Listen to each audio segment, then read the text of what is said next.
Pfizer lied, people died. Governments lied, people died. Ursula von der Leyen lied, people died.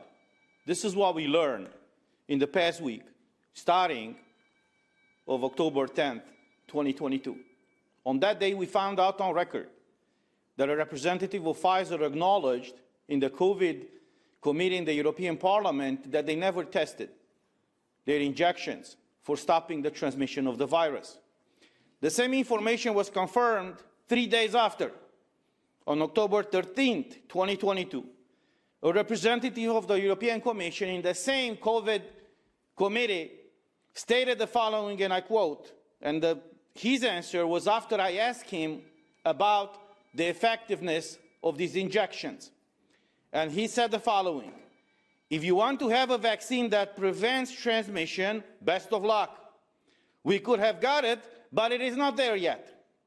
There's work going on in this direction, but that is a completely different design of these vaccines, end quote. So this is the second confirmation from a governmental official that they haven't tested these injections for stopping the transmission of the virus. So everything that they've said in the past 2 years proved to be a huge lie. And because they lied, people died. Because in these 2 years, when maybe there could have been developed other kind of treatments of this virus, nobody paid attention to that. When scientists, when medical experts said that there are regular treatments to this virus, they were labeled as promoting disinformation and not trusting the science. Well, this is what the science just stated right now, that they haven't tested these medical products for stopping the transmission of the virus. The third thing that happened last week, on October 13th, we discussed in this COVID committee a report released by the European Court of Auditors. This is a public document. And I invite all the journalists and all the people to find it online and read it, because they will be shocked, but they will find in it.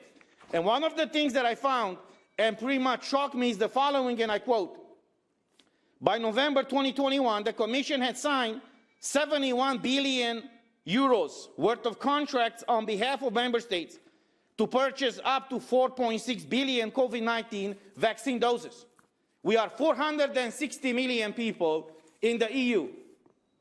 Ursula von der Leyen signed purchasing contracts of 4.6 billion COVID-19 doses of vaccines. When I saw this figure, I thought that I'm not seeing clearly.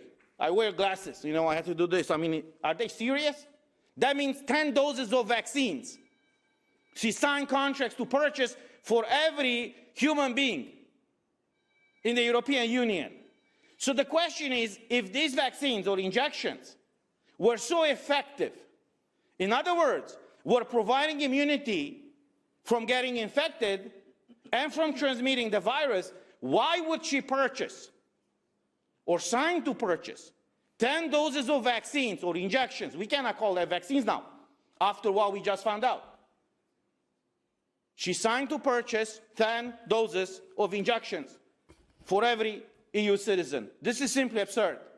And the fourth thing that we found out is the ongoing investigation by the European Prosecutor's Office, which on October 14th released the following statement, and I quote: the EPPO confirms that it has an ongoing investigation into the acquisition of COVID-19 vaccines in the European Union.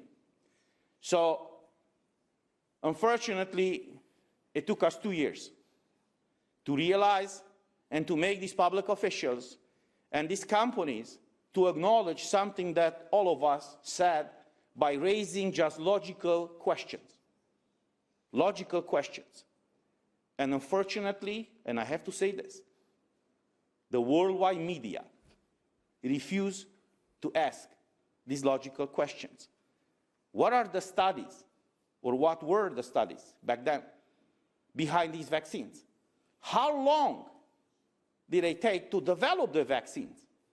Are they stopping the transmission of the virus or not? We find out now, 2 years later, that they are not. This is a serious issue.